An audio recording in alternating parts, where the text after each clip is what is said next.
Hello and welcome to Dynamic Insights. My name is Irene Kinuthia and I'm really glad you've taken time to watch this video.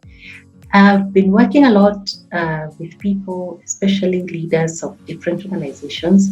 And one of the big questions that comes up every time is, how do I grow in self-awareness? If you've ever done any course on emotional intelligence, one of the first things they say is you need to be self-aware. So we know we need to know ourselves. We know that if we are to make decisions that are true to ourselves, then we really need to then know ourselves.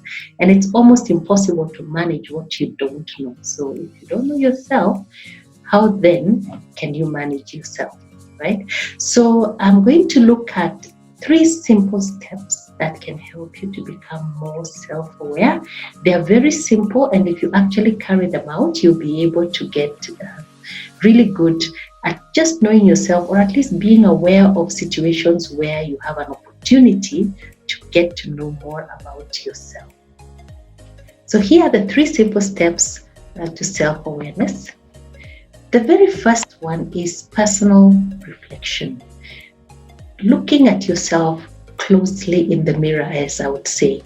When you really take a bit of time to think through why you make certain decisions or why you got upset in a certain scenario. And when you really sit with yourself, or what some people would say is have a short meeting with yourself and just reflect about what has just happened, you'll be able to understand a little bit as to why you reacted the way you did. And you'll be able to come up with patterns that show your consistent reactions, things that make you happy, things that make you upset. And if you really get used to this habit of self-reflection, you'll even get into the why, the deeper side. Because sometimes you're angry and you think you're angry at that particular person, but maybe you're angry at something that has happened in the past that was triggered by this situation, or that things that you value that you think have been violated by what the person said. So you may value, you may value justice, and maybe what the person is saying sounds unjust. So you react more strongly than other people who are there. So when you reflect about it, a few moments later, you'll be able to say, actually, it wasn't just the person. It's that, to me, justice is so important that whatever they were saying really got to me. Okay? So make the habit. And some people do just basic reflection on their life or on their day in the evening. Okay? So it's a good habit to form, to really reflect. Also, before a decision, take time. Even if you've gotten opinions from many different people, take time to just sit and think, how will this make me feel? How does it fit in with the other things that are in my life? Yeah? So that whole personal reflection really gets you to know yourself, to see why you react to things the way you do, to see what makes you happy, to see which kind of people bring you up and which ones bring you down. There's so much that in that personal reflection you can actually gain. So that is step 1. Step 2 is being open to feedback and what I would call feeding forward. Okay? So maybe some of you have used the Johari window. This Johari window is a very good communication tool, and I'm going to use it just to explain a little bit about being open to feedback and also being able to feed forward what you think and who you are to other people. And when you look at the first quadrant in the Johari window, you see that it's a space where we call the free arena, where the things that you know about yourself and the things that other people know about you kind of meet at that point. There are things you know about yourself that other people also know about you.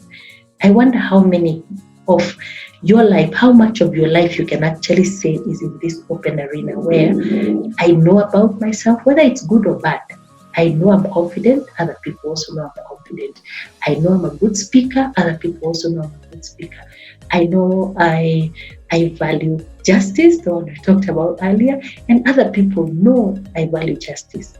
And you can see how good that space is when people know more about you and you also know. So there's some kind of a meeting of minds there. So they treat you or give you opportunities to thrive in that box. And you're also not surprised by their compliments or the responsibilities that they send your way are not surprising because they're in line with what you already know about yourself. So that's a really good space. And it should be the biggest quadrant of our life. Unfortunately, it's never 100% because we don't know ourselves 100%, neither do people know us 100%. So there's still quadrant 2, which is things people know about you, but you don't know about yourself. You're blind to these things. And the only way you can know those things is if you're open to feedback, if you're ready to ask people to give you feedback, whether it's in a job or in a relationship, just to give you feedback. What have I done well? What have I not done so well? What can I improve? And those are 3 basic questions you can ask almost anything, even in a dish that you have cooked. You say, what do you like about the dish? What didn't you like? And what can I do better next time? Or if it is in the office, you can ask people that work with you, what have you appreciated this quarter? What have I done well that you've appreciated? What didn't I do so well that I could improve? And what can I introduce or what can I begin to do that would make my work even better? So it's a very simple tool that you can use to reduce your blind area. And believe you me, we all have those blind areas. You can't see yourself at the back. And even when we look at ourselves in a mirror, we know through science it's already laterally inverted. So you basically never see a true image of yourself. You only see a reflection which is laterally inverted, imagine. So the feedback of people is so important, even in small things, that it should help. But of course, it has to go hand in hand with your personal reflection so that you're not one to always swing according to the opinions of different people. So you take the feedback, but you sift it through your own personal reflections and see, is what they're asking of you in congruence with your values. Okay? Then there's the 3rd quadrant, where we call it the hidden area. You know about yourself and other people don't know about you. Okay? This, in other words, are secrets that we keep. We are all free to keep secrets from one person or other. Your life can't always be 100% an open book. There are things that honestly you deserve to keep as private when it comes to your workspace and in some other circles of your friends. Okay? But we should reduce as much as possible because secrets keep you in prison out of fear of people knowing that side of you. And sometimes some of the secrets we keep are so basic. They are, I don't know, it's just maybe that's it being known shamed you one time, when you were young, and so you feel you can't share it with anyone anymore. And it could be, very little things that you don't know how to make a certain dish, even though it's the traditional dish from where you come from. It could be little things that your spelling is a bit weak because you preferred more scientific things, so your spellings are not as good. It could be as little as that, but it could be also deeper issues, which, as I said, it's up to you to know who to share with and who not to share with. But just know that the more you keep unnecessarily, the more you feel imprisoned out of fear of people knowing that aspect of you. So you're kind of always looking, behind your shoulder to see, have they discovered that I live in this area? let me go and take my public transport after everybody has left because I don't want them to know that I don't have a car. Sometimes it could be as silly, and if I can use that word, as that. Okay, so reduce that area as much as possible, especially to people who matter to you. I'm not saying you say everything in the workplace or amongst your friends. Select who to share with so that you feel lighter in keeping some of those things. And the fourth quadrant is the unknown area, things you don't know about yourself and things that other people don't know about you. I think the human being is so complex and has so much to them that it's hard for them to know themselves. I mean, there are things you're discovering about yourself. And the way to reduce this quadrant of that hidden potential, hidden area is one, through this very self-awareness where you discover things about yourself. Also changing your situation, not to always walk the same route, do the same role in different functions. Try something new, and you might be surprised that right there lies hidden talent. So don't be too fixated in your routine. Try something different from time to time. Volunteer to do certain activities. Put your hand up for different things that you could be able to discover and whole new potential.